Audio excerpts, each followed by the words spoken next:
Welcome back to the Future Quake Show. I am Dr. Future. And I am Tom Bionic. And we must hurry because we have another packed interview this week. Yep. We have a favorite that everyone's really been wanting to hear, David Flynn, author of Temple at the Center of Time, new book out right now, very hot book. And without further ado, let's just go. We've got to go right to him. So we'll be right back after this section of the interview, and we'll discuss it further on Future Quake. Ladies and gentlemen, welcome back to the Future Quake Show. I am Dr. Future. And I'm Tom Bionic. And we have a special treat for you this week. Indeed. We have someone who has been requested by a large number of our listeners. Including Tom Bionic. And Futurians, that's right, and including yours truly here. Mm-hmm. Someone who we've wanted back for a long, long time. And that person would be David Flynn, who is the author of the new, very hot book called Temple at the Center of Time. And we're going to talk today about the topic of recent revelations of ancient embedded knowledge and its impact on understanding the end times.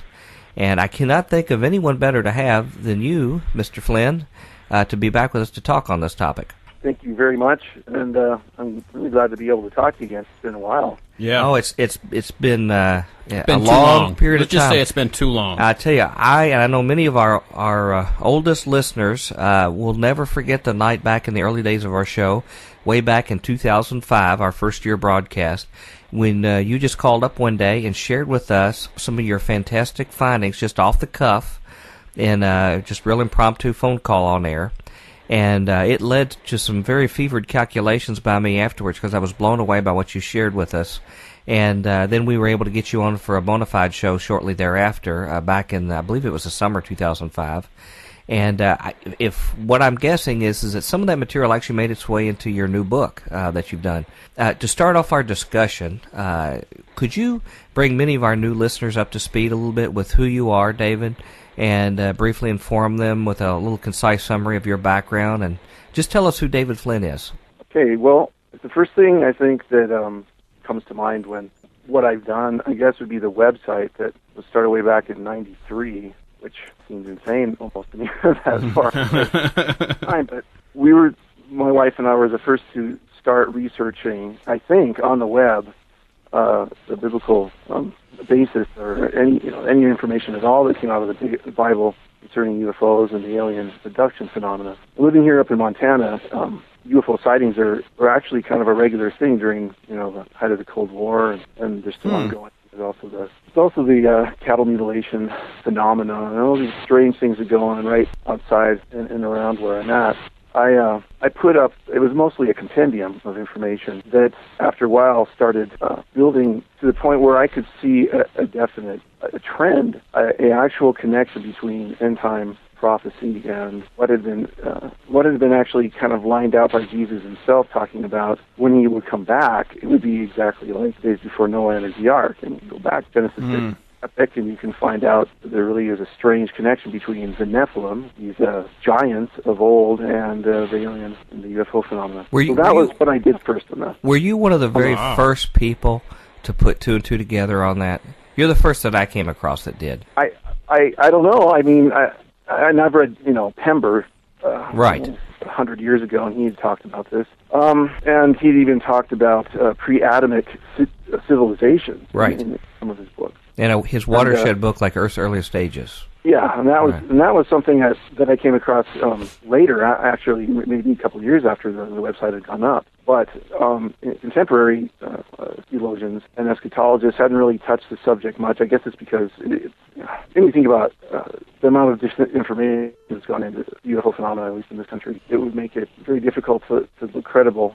Have a church and large numbers of people paying you to help guide them along, and then decide, okay, we're going to talk about UFOs and nobody believes in this, but I do, and this is really an important subject. I was in the right place to be able to do it because I'm not running a church, and I can just do whatever I want, and if people don't like what they read, they just go to another website, and so it gives me a lot of freedom. But from that point, I decided to put a book together because it was just too compelling to just leave on the web, and I had a book published in 2002, Steve Quayle, who also is in Montana, at a publishing company, and he put that together, and that book was Cydonia, Secret Chronicles of Mars. Now, that book's a real collector's item, isn't it? I mean, I'm fortunate enough, I had to really chase one down to get a copy. You got a copy? Oh yes, Oh.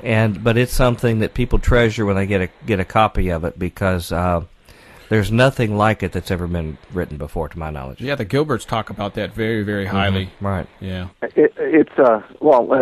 I kind of wonder sometimes because it didn't sell very well at first, and then over the years, it kind of built this cult following in that kind of way. Posthumously, you'll be extremely popular. Hopefully, your heirs will rake in all the dough that you deserve in this life. Well, and then I got a chance to talk to some of the leading ufologists after I went down to Roswell, and I did some talks about the book, Cydonia, and I met Richard Hoagland, who actually hadn't really contemplated the idea that there could be a Christian out there who would still accept the UFO phenomena as being actual, bona fide, and then be able to explain it from a biblical perspective. And so then he set up the God-Man He conference. It was the University of Michigan. And there was Hugh Ross and Dr. Mike Heiser and, I forget the name of the other. There's a philosopher there too. And Hoagland himself, and then me, who I don't have a PhD, but I guess because I had that unique perspective, I was able to, at least with the book that he, in Cydonia that he read, he actually started looking at this from ancient history and actually started taking into account what the Bible might have to say about it.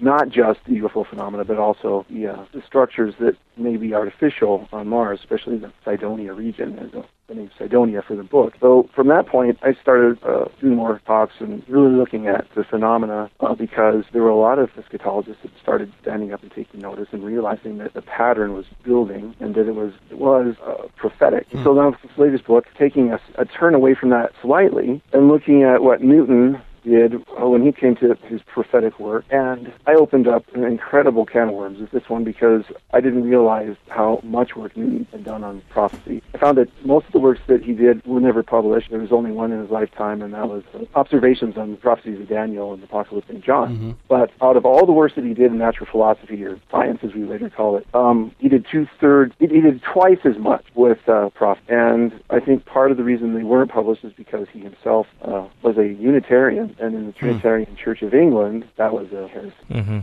being able to be true to his own belief system and have these things published, I think, would have been kind of dangerous for him. So he just left them, and they were taken up, I think, in the 30s by a collector named John Maynard Keynes. And then later, those were bought up by...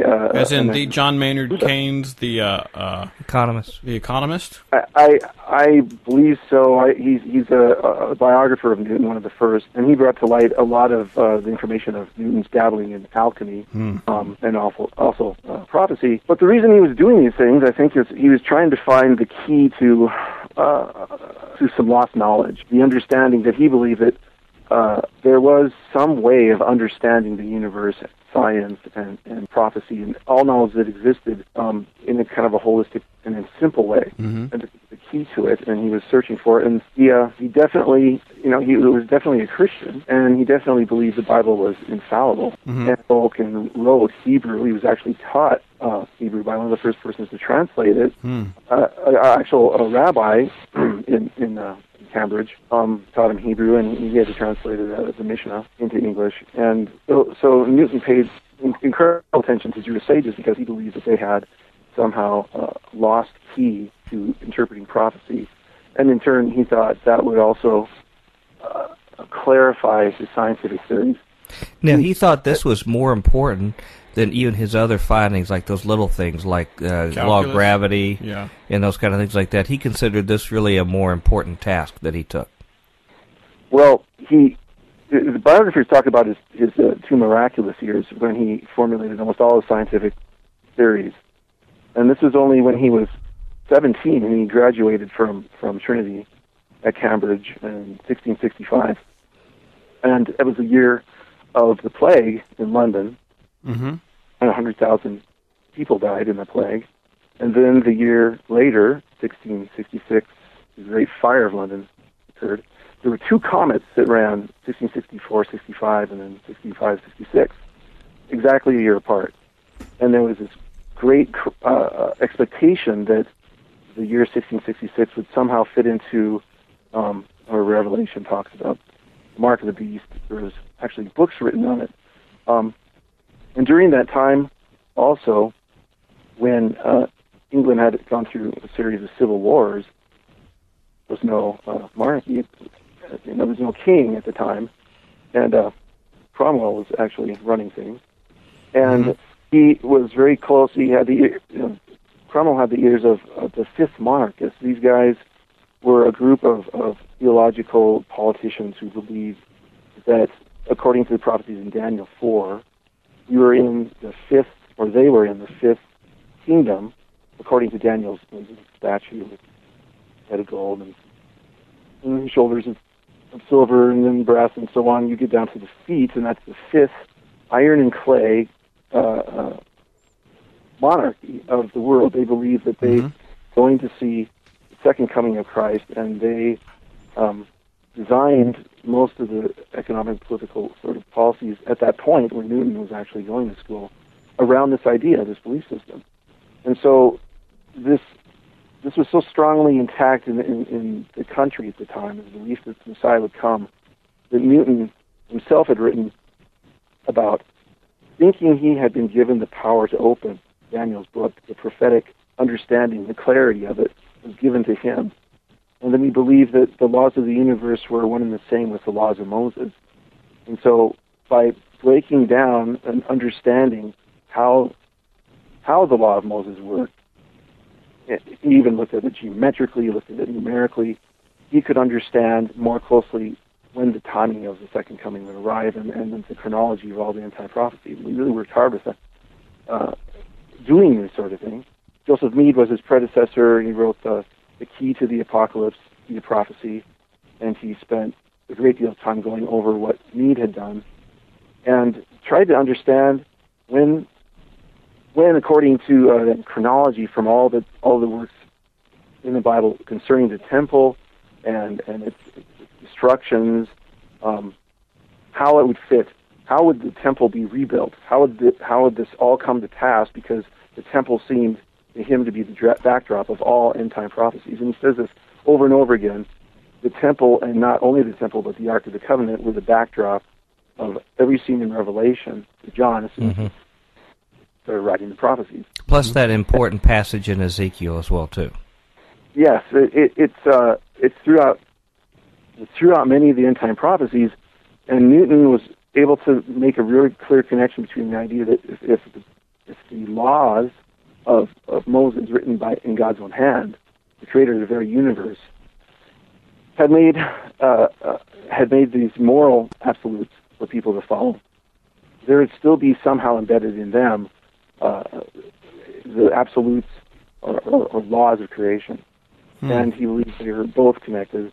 And the only way he could actually search further, that he believed, was to actually figure out somehow if there was a microcosmic sort of blueprint in the way the temple was designed or the way the tabernacle was designed. And the thing that really almost shocked me was that in his book, Chronologies of Ancient Kingdoms, he writes about the Assyrians all the way to the Romans, and he talks about the reign of each one of the kings in each one of these kingdoms. And he gets to when Babylon falls and Medes and Persians take over, he inserts diagrams of the Temple Solomon. And goes to all this great length to map out exactly how the courts were, the proportion of everything, according to the sacred cubit that he believed, and John Greaves is a contemporary with him, who had actually gone to the Great Pyramid in Egypt and tried to measure that to get a understanding of what the Great Pyramid function was with respect to the diameter of the earth, actual measurements of the earth. They actually knew that there was something there. But he inserts this diagram, this blueprint of the temple, and what is suggesting in his book about chronology of all the ancient kingdoms was it was somehow connected to the temple, that dimensions of the temple somehow could actually explain time. And the more I looked at his work, the more I realized that he was onto this. This is the actual rest of his work, to try to somehow decode what was going on with the temple dimensions and what was going on with this microcosm of the universe that he believed the actual dimensions were actually conveying.